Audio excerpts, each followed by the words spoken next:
December 9, 1775, Great Bridge, Virginia. Captain Charles Fordyce stepped onto a narrow causeway with British grenadiers and light infantry closing behind him, 6 men across. Their bayonets were fixed. Beneath them, the only dry road toward the American position crossed ground that could not support a battle line. To the left was swamp. To the right was more swamp. Behind them lay a bridge already crowded with men. Ahead, Virginia soldiers waited behind a low wall of earth and timber. The British were professionals. The men facing them were provincial troops and militia, many of whom had never stood against regular infantry in a formal battle. Before the morning ended, the British attack would collapse with roughly 100 men killed or wounded. The Virginians would report only 1 man slightly wounded. They won because every step forward carried Fordyce's men deeper into a space where formation and reinforcement would begin working against them. The question was whether the Americans could wait. Fordyce raised his sword and kept moving. British artillery had already opened against the American works. The bombardment was meant to pin the defenders down while the infantry crossed quickly and drove into the breastwork before the Virginians could organize. Only weeks earlier, forces loyal to the Crown had scattered Patriot militia at Kemp's Landing. Lord Dunmore had reason to believe another hard blow could do the same here. Reports also suggested that American cannon had reached the camp. If he waited, Fort Murray might soon be cut off. So the regulars were sent forward first. Fordyce commanded men from the 14th Regiment of Foot, soldiers trained to preserve order when smoke erased the field, and musket balls tore gaps through the ranks. 1 platoon fired, another prepared, a third reloaded. On open ground, that system could break a less disciplined force before the bayonets reached it. But Great Bridge was not open ground. The bridge crossed the southern branch of the Elizabeth River through mud, reeds, shallow water, and marsh. The approach narrowed into a road and causeway. A large force could move through it, but only in a compressed column. There was no firm field where Fordyce could widen his front and no dry flank around the breastwork. The road dictated the attack, and the Virginians had spent days studying it. Colonel William Woodford had refused to throw his men against Fort Murray. To reach it, the Americans would have needed to cross the same exposed causeway under fire. Instead, Woodford stopped south of the bridge and ordered his soldiers to build. They cut timber, piled earth, and aligned the breastwork with the narrow approach. Every hour strengthened the position. It also forced Dunmore to make the next decision. Now that decision was coming toward them in red coats. Near the bridge, Patriot sentries had disturbed sections of the crossing, slowing the advance at the worst possible point. It was not enough to stop trained infantry. The British crossed, but the front lost speed while the rear continued pressing forward. A delay of seconds was all the Americans needed. Inside the breastwork, some men believed the cannon fire marked another bombardment.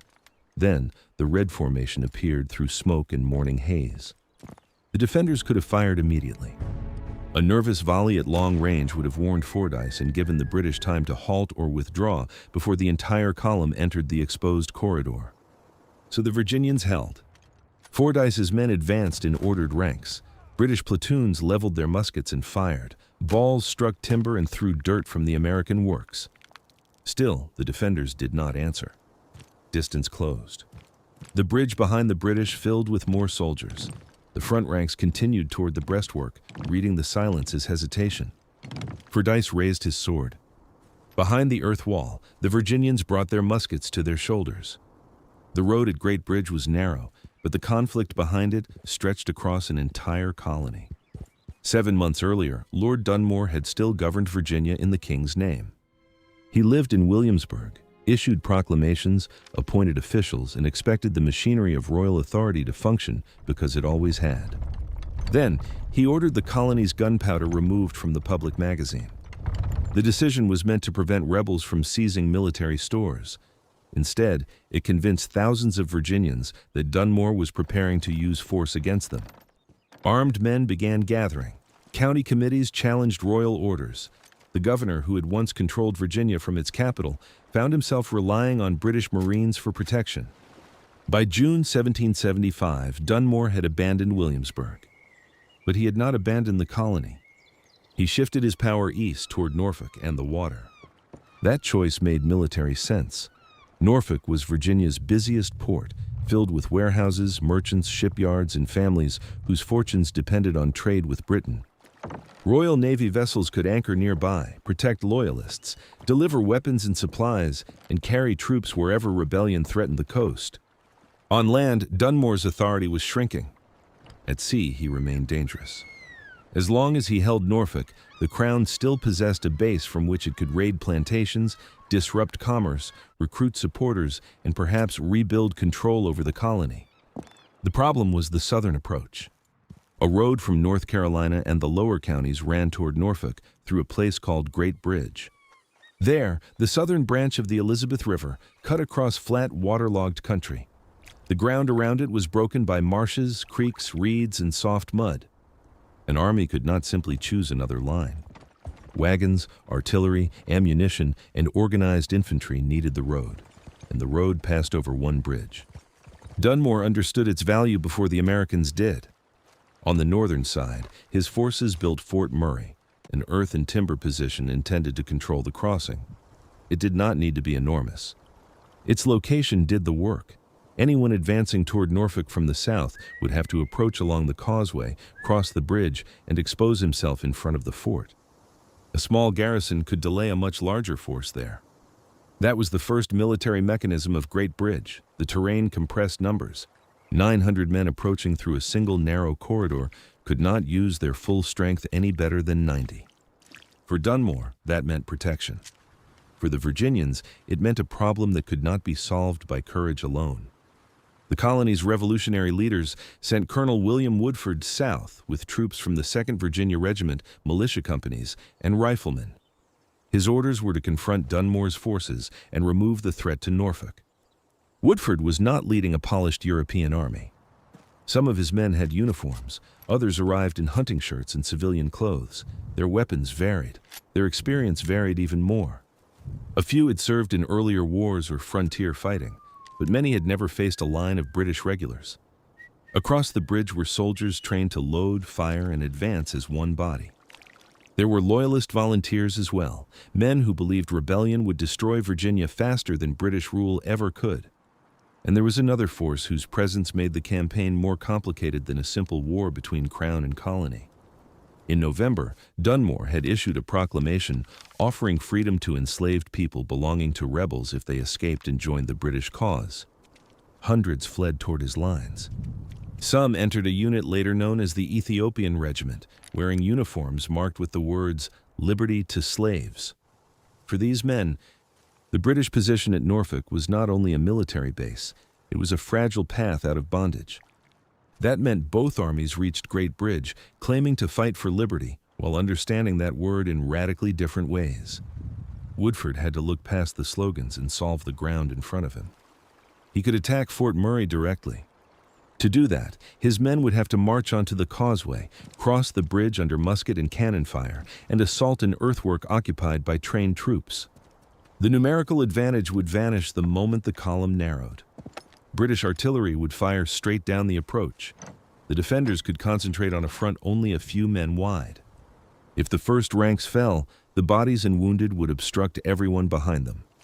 Woodford studied the position and rejected the obvious move. He would not cross. He stopped on the southern side and ordered his men to fortify their own ground. The decision lacked the drama of an assault, but it changed the campaign. Instead of entering Dunmore's trap, Woodford began building another one directly opposite it. Trees came down, logs were dragged into position, earth was packed around timber. Firing steps and protected positions took shape facing the road. The longer the Americans worked, the more dangerous the British position became. Reinforcements were joining Woodford. Supplies were moving north from the Carolinas. Local support favored the Patriot camp. Fort Murray still blocked the road, but the garrison behind it could not grow indefinitely. Dunmore had chosen Great Bridge because it allowed a small force to stop a larger one.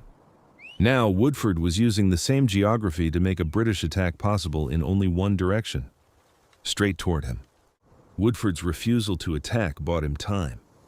It also created a new problem.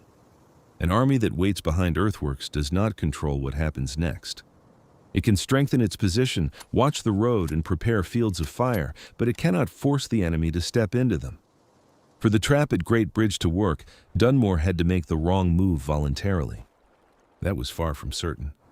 Inside the American camp, more men arrived. Units from the surrounding counties joined the regulars of the 2nd Virginia Regiment. Riflemen from Culpeper brought long weapons capable of accurate fire at distances that ordinary muskets could not match, though they were slower to reload and lacked bayonets for close combat. By the evening of December 8th, Woodford's force had grown to roughly 900 men.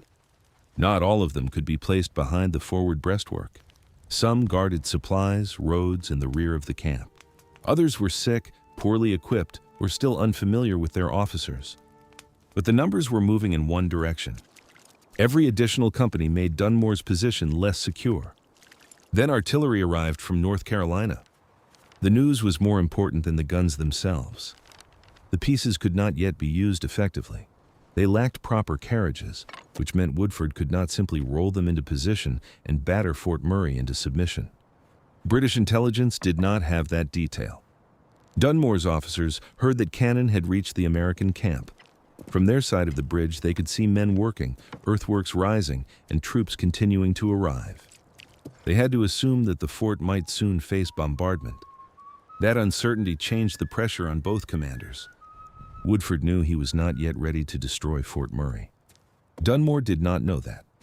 The Americans strengthened the illusion by continuing their preparations in plain view. Timber moved, men dug, guards watched every approach.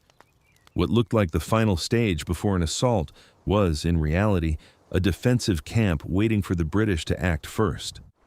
Near the crossing, Patriot sentries studied the bridge itself. Among the men later associated with that duty was William Flora, a free black soldier serving with the Virginia forces. He was not a general and did not decide the campaign. His role was smaller and more immediate: watch the road, report movement, and help deny the enemy an easy crossing. That kind of work rarely appears dramatic on a map. At Great Bridge, it mattered. The crossing was not a broad stone structure. It was a practical wooden bridge connecting sections of causeway over wet ground. Patriot guards removed or disturbed some of the planking near the southern side. The damage was limited. It would not keep British troops from crossing. That was not the purpose. A destroyed bridge would have warned Dunmore that the Americans feared an attack and might also have prevented the British from advancing at all. A partially disrupted bridge did something more useful. It preserved the route while damaging its rhythm. Infantry formations depend on rhythm more than they appear to. Men behind the front cannot see every obstacle. They move because the ranks ahead move. When the first files slow, the rear continues forward. Spacing contracts. Officers call corrections. Soldiers look down at their footing instead of toward the enemy. On an open field, the formation can spread and recover. On a narrow bridge, the hesitation travels backward through the entire column. The missing boards were not the trap. They were the first gear inside it. Woodford's men also shaped their firing positions around the approach. Instead of distributing themselves evenly across the camp, they concentrated defenders where the road emerged from the bridge and continued toward the breastwork. The British could place many men behind the attack. They could not place many men beside it. That difference was essential. A column might contain hundreds of soldiers, but only the front ranks could fire directly at the American position. Everyone behind them waited for space, stepped around fallen men, or pushed toward an obstacle they could not yet see. Woodford was reducing a larger force into a series of smaller targets. Still, waiting carried risks. The men had been under arms for days. False alarms disrupted sleep. British cannon occasionally tested the camp. Every report of movement forced officers to decide whether the real attack had begun. Too many alerts could make sentries careless. Too few could leave the breastwork empty when the British appeared. There was also the danger of confidence. The stronger the American camp became, the easier it was to believe that Dunmore had already lost his chance. He had not. On the northern side of the bridge, the royal governor was weighing a shrinking set of options. He could remain behind Fort Murray and allow the American force to grow. He could abandon the position and surrender the southern approach to Norfolk without a fight. Or he could attack before the reported artillery was ready. Recent experience encouraged aggression. At Kemp's Landing, Patriot militia had broken under pressure. British regulars had seen colonial formations dissolve before disciplined movement and bayonets. Dunmore did not need to destroy every man in Woodford's camp. He needed one sharp victory. If the forward breastwork fell, panic might do the rest. The plan began to take shape on December 8th.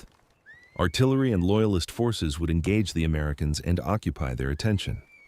Then, regular infantry would move across the bridge, strike the breastwork, and open the road before Woodford's growing force became impossible to dislodge. Captain Charles Fordyce would lead the attack. That night, men of the 14th Regiment checked their weapons, prepared cartridges, and fixed equipment for movement before dawn. Across the water, the Virginians saw campfires and heard ordinary activity from Fort Murray. They could not see the decision already made inside it.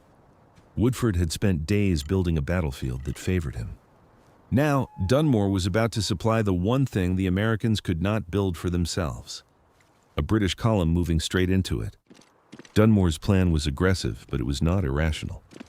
From the British side of Great Bridge, the situation was becoming worse by the day. Woodford's force was growing. New companies were arriving.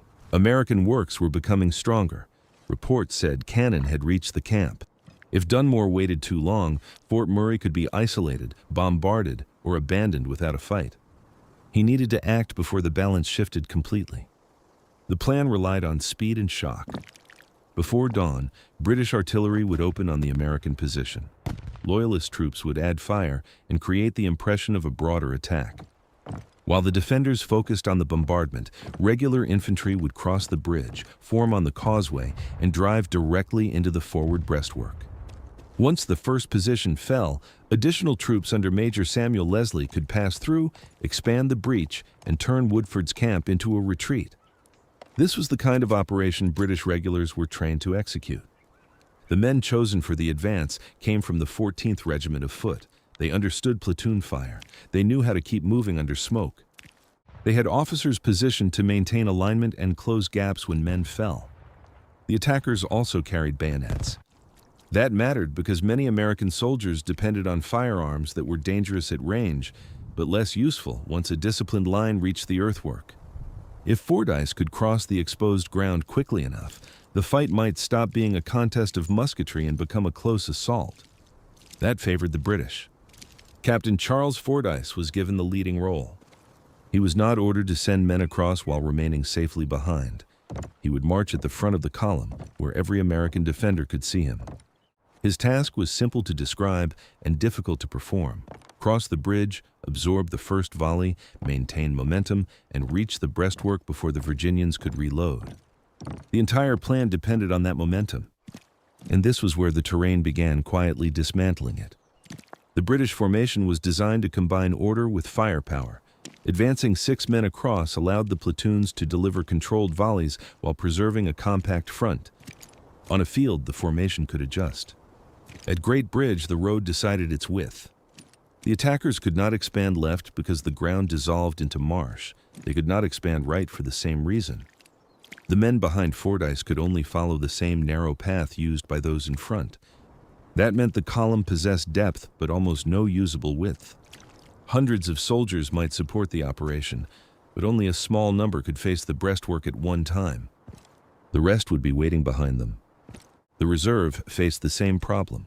Leslie could reinforce Fordyce only by sending more men across the same bridge, onto the same causeway, through the same American field of fire. If the front continued moving, the system might work. If the front stopped, every soldier behind it would become trapped in the delay. The disrupted planking made that danger greater. As the first ranks crossed, they would need to watch their footing and close the formation again on the southern side. The obstacle was too small to prevent an attack, but large enough to break the clean rhythm required for speed. Each hesitation allowed the rear to compress. Each correction cost seconds. And every second brought more British soldiers onto the bridge before the front had cleared the approach. Still, Dunmore had reasons to believe the risk was acceptable. The Americans were not known for standing firmly against bayonets. Provincial troops had broken before. The bombardment might keep them under cover. The appearance of regular infantry advancing in formation could cause inexperienced defenders to fire early, waste their first volley, and lose discipline. That was the weakness the British intended to exploit. If the Virginians fired too soon, Fordyce could halt outside the most dangerous range, return controlled volleys, and advance after the smoke cleared. If they fired separately, the British platoons could continue moving between scattered shots. If even a few defenders abandoned the breastwork, panic could spread through the camp before Woodford understood what was happening. The British did not need every element of the plan to succeed. They needed the Americans to make one human mistake. Woodford understood the same thing from the opposite side. His earthwork could protect his men, but it could not make them disciplined. His carefully chosen ground would mean nothing if the defenders fired at shadows, exposed themselves unnecessarily, or left their position when the cannon opened. The decisive weapon at Great Bridge was not a musket or a cannon. It was restraint. Before sunrise on December 9th, British troops began moving from Fort Murray. Artillery crews prepared their pieces, Loyalist units took their positions, Fordyce formed the regulars for the advance. Across the bridge, the American camp still appeared quiet. Then the first British gun fired. The shot struck near the works and threw earth into the air. More followed. Smoke rolled across the road and concealed movement beyond the bridge. For several moments, some American soldiers believed this was only another bombardment. Then a sentry saw red coats emerging through the haze. Fordyce's column was already approaching the crossing.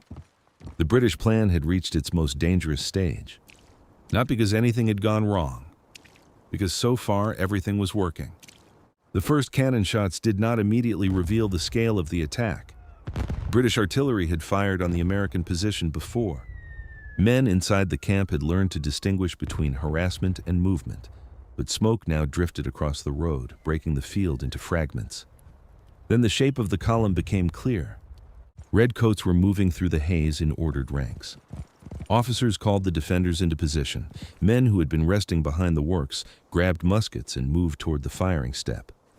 Powder horns, cartridge boxes, and weapons collided in the sudden rush. For a few seconds, the American defense existed only as a plan. The breastwork was ready, the road had been measured, the approach had been studied. But many of the men now taking their places had never watched British regulars advance directly toward them. The sound came first. Commands carried over the causeway. Boots struck wood and packed earth. British platoons fired in sequence, each volley followed by the mechanical movement of men reloading while the next group prepared to shoot. Musket balls struck the breastwork, cut through brush and threw splinters from the timber. The regulars did not look trapped. They looked controlled. That appearance was part of their power. A militia line could begin to fail before the bayonets reached it, if men believed the enemy would continue advancing no matter how much fire they received. Fordyce was counting on that reaction. He led from the front with his sword visible above the ranks. Behind him, the column continued feeding across the bridge. The formation had slowed at the disturbed planking, then closed again on the causeway. The Americans could see the target. They still did not fire. Every instinct pushed in the opposite direction. The British were already shooting. Waiting meant allowing armed men to come closer. It meant standing behind a wall while balls struck around them and trusting that the officers had judged the distance correctly. A premature volley would have felt safer. It would also have saved the British. At longer range, smoothbore muskets were inconsistent. Smoke, fear, and uneven weapons would spread the shots. Fordyce could stop, restore order, and answer with controlled fire before advancing again. Woodford's trap required the defenders to surrender the comfort of shooting first. So they waited. The red formation grew larger. More troops emerged from the bridge. Those in front could see the American works. Those behind could see only the backs of the men ahead and the smoke collecting over the road. Then the British line fired again. The volley struck the breastwork at closer range. One ball hit an American soldier, wounding him slightly. He would become the only reported Patriot casualty of the battle. The result could not yet be known. To the men beside him, the wound proved only that the next volley might be worse.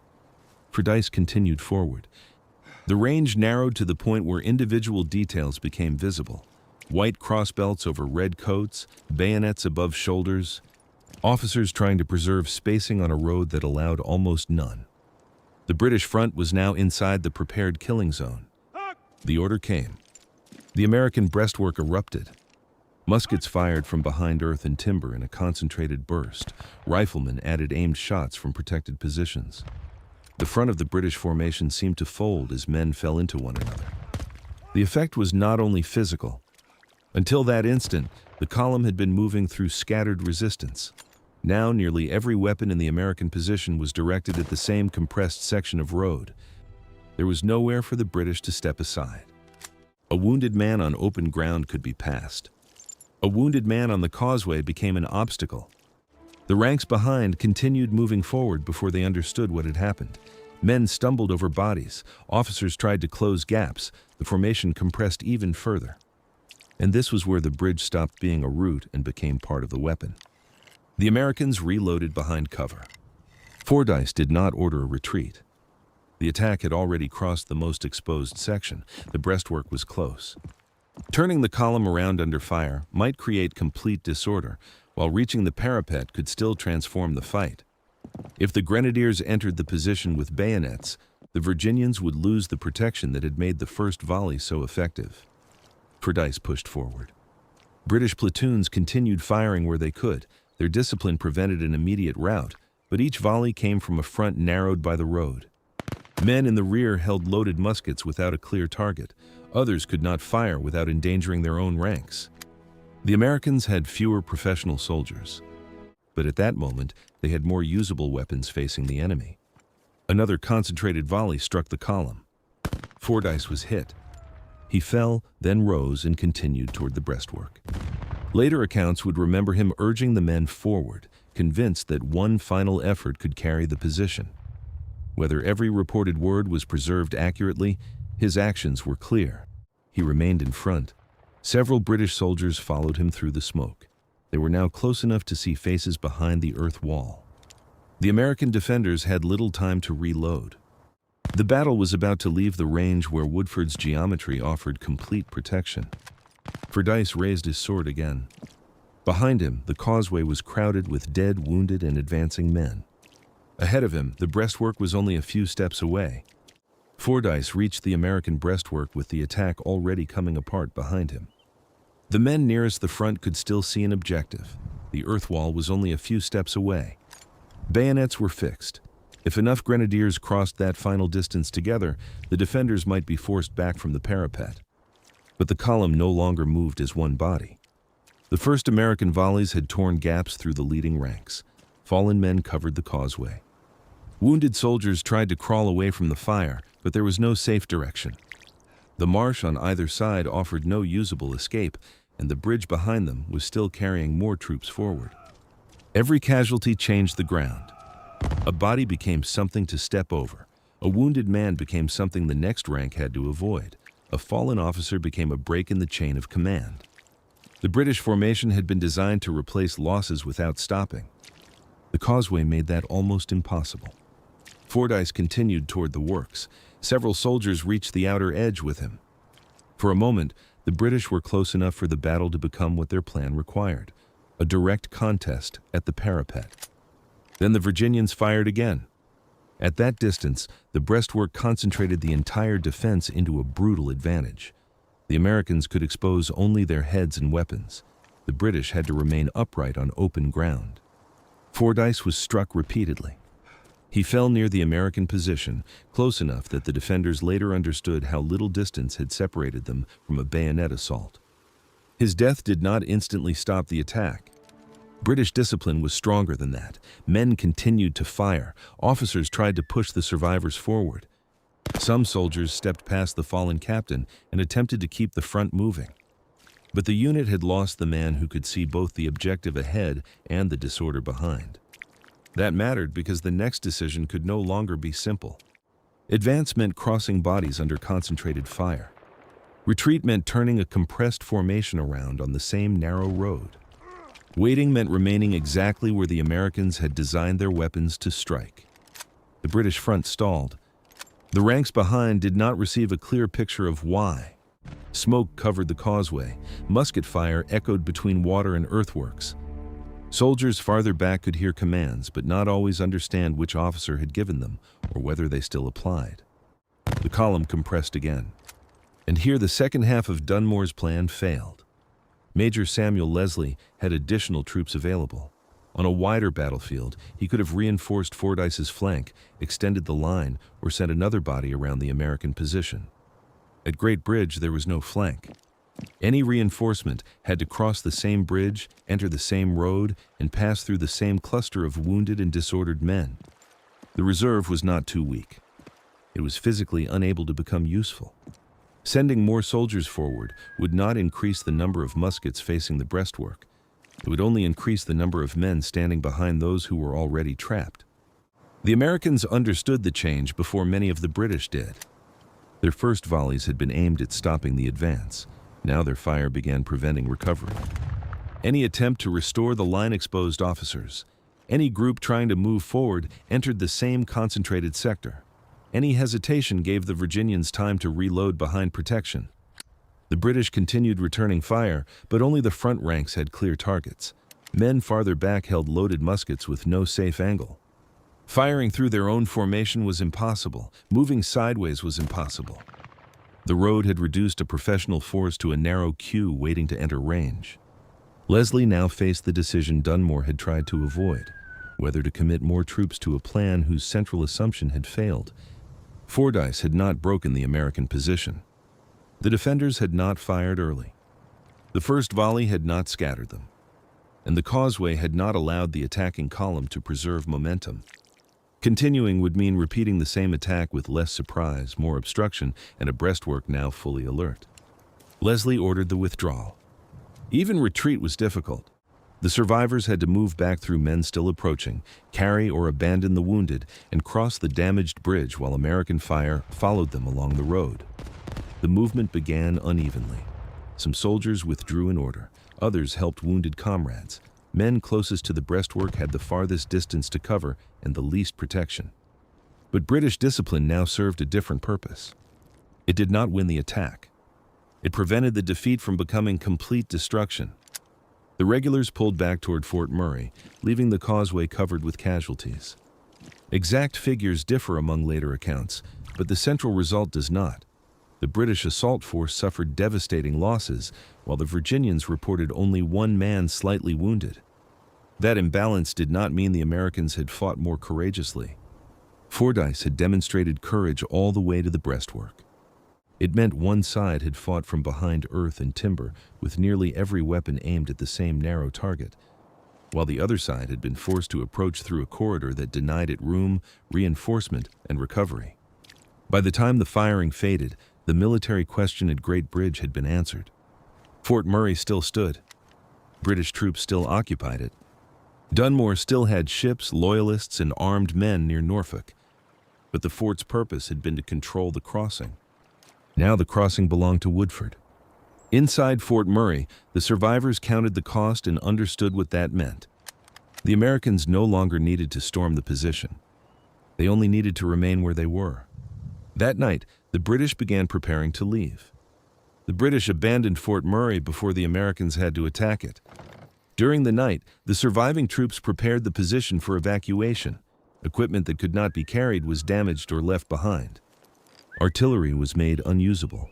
The men who had defended the northern side of the bridge withdrew toward Norfolk under cover of darkness. By morning, the fort that had controlled the southern road stood empty. Woodford had won the position without crossing the causeway under fire. That was the final proof that his original decision had been correct. If the Virginians had attacked first, they would have entered the same narrow corridor that had destroyed Fordyce's column. Their numerical advantage would have disappeared.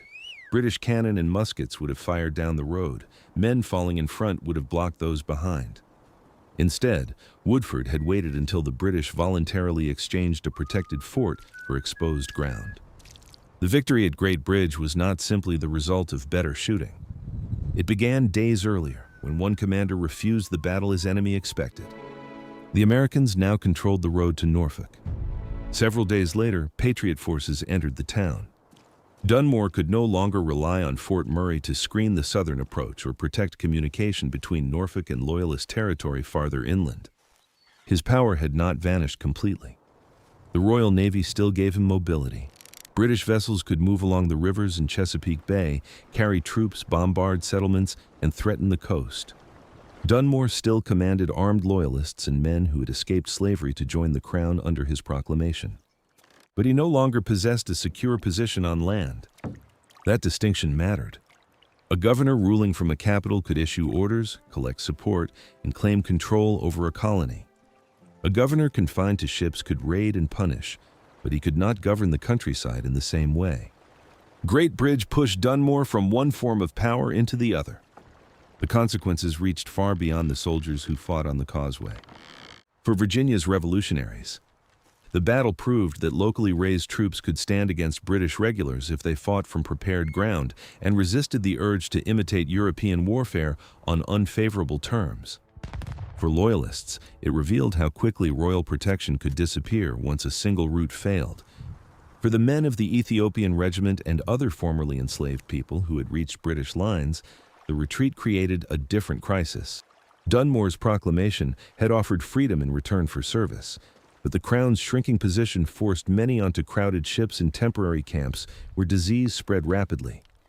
The same British system that had offered an escape from slavery could not provide secure ground on which to protect those who had trusted it. The battlefield itself also carried a harder lesson. Fordyce's men had not failed because they lacked discipline. Their discipline kept them advancing after the first volley. It allowed some of them to reach the breastwork. Later, it helped the survivors withdraw without the entire force dissolving. But discipline could not create space where no space existed. It could not move the marsh. It could not widen the bridge. It could not allow Leslie's reserve to pass through a stalled column. And it could not protect men standing upright against defenders firing from behind earth and timber. Great Bridge was a victory of geometry over doctrine. The British Army had been trained to dominate open ground through formation, controlled volleys, and bayonet pressure. Woodford did not try to build a better version of that army. He built a battlefield where those advantages could not fully operate. The hidden weakness of the British system was not that its soldiers were incapable. It was that the system required room. On December 9th, the road gave them none. A partially disrupted bridge slowed the first ranks. The causeway compressed the column. The marsh denied both flanks. The American breastwork protected the defenders. Concentrated fire stopped the front. The wounded blocked the rear, and the reserve, although available, could not reach the point where it was needed. No single element won the battle. Together, they formed a machine. William Flora and the other sentries did not defeat the British alone by interfering with the bridge. Woodford did not win merely by ordering an earthwork built. The Virginians did not prevail only because they held their fire. Fordyce's death did not by itself end the attack. The result came from the sequence. First, the Americans denied Dunmore an easy advance. Then they appeared strong enough to threaten Fort Murray. Dunmore chose to attack before that threat became greater. Fordyce entered the only available route. The Virginians waited until his formation was fully committed. Then the road prevented the British from adapting. This was why a battle involving only a few hundred men could alter the struggle for an entire colony. Britain lost more than an assault force at Great Bridge. It lost the dry ground from which royal power in Virginia could still pretend to be permanent. The causeway remained where it had always been, a narrow strip between water and mud. But after that morning, it no longer pointed toward the American camp. It pointed away from Norfolk, toward the ships carrying Dunmore, and the remains of his authority from the land he had once governed. If you want more stories that explain not only who won, but the exact military mechanism that made victory possible, subscribe to the channel. And tell us in the comments, what decided Great Bridge? Woodford's patience, the Virginians' discipline, or the terrain that gave the British nowhere to turn? And where are you watching from?